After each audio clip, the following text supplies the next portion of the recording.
పేద రైతులు వ్యవసాయ కూలీల కోసం నిర్మించిన మినీ గోకులాలు నిరుపయోగంగా మారి మందుబాబులకు అడ్డాగా మారుతున్నాయి. అధికారుల నిర్లక్ష్యంతో ప్రభుత్వ నిధులు నిరుపయోగంగా మారుతున్నాయి. అధికారుల పర్యవేక్షణ లోపంతో గురుకులాలు కాస్త మందుబాబులకు సిట్టింగ్ స్థలాలుగా మారుతున్న వ్యవహారాన్ని బద్వేల్ కేటీవీ ప్రతినిధి వెంకట సుబ్బయ్య ప్రత్యేక కథనం ద్వారా అందిస్తారు. వైఎస్ఆర్ కడప జిల్లా బద్వేల్ నియోజకవర్గం అట్లూరు మండలం తంబళ్లకుంది గ్రామ పంచాయతీ పరిధిలో జాతీయ ఉపాధి హామీ పథకం కింద మినీ గోకులాలు నిర్మించారు.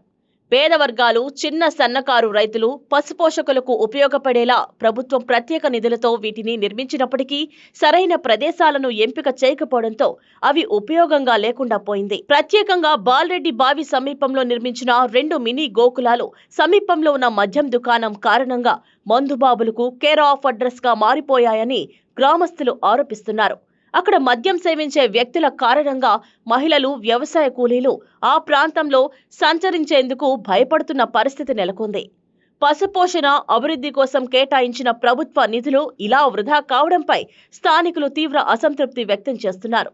నిరుపయోగంగా ఉన్న మినీ గోకులాలను అధికారులు పరిశీలించి వాటిని ప్రజలకు ఉపయోగపడేలా చర్యలు తీసుకోవాలని గ్రామస్తులు కోరుతున్నారు.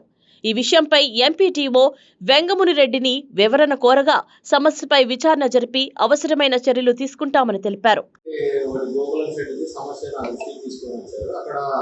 పొలాలు ఉన్నాయన్న ఉద్దేశంతో అక్కడ రైతుకి అది మంజూరు చేయడం అయింది. సో అది అన్యాక్రాంతం అవుతుందని మీరు తెలిపి ఉన్నారు. ఒకసారి దాన్ని మేము మా ఆఫీసర్స్తో వెరిఫై చేయించి అది ఎట్లా అన్యాక్రాంతం కాకుండా కంపల్సరీగా అక్కడ దేనికోసం అయితే కట్టామో క్యాటిల్ షెల్టర్స్కి దానికోసం వచ్చే విధంగా ఉపయోగపడే విధంగా ఆ రైతు ఉపయోగించుకునే విధంగా చర్యలు తీసుకుంటామని చెప్పి యాక్షన్ తీసుకుంటాము.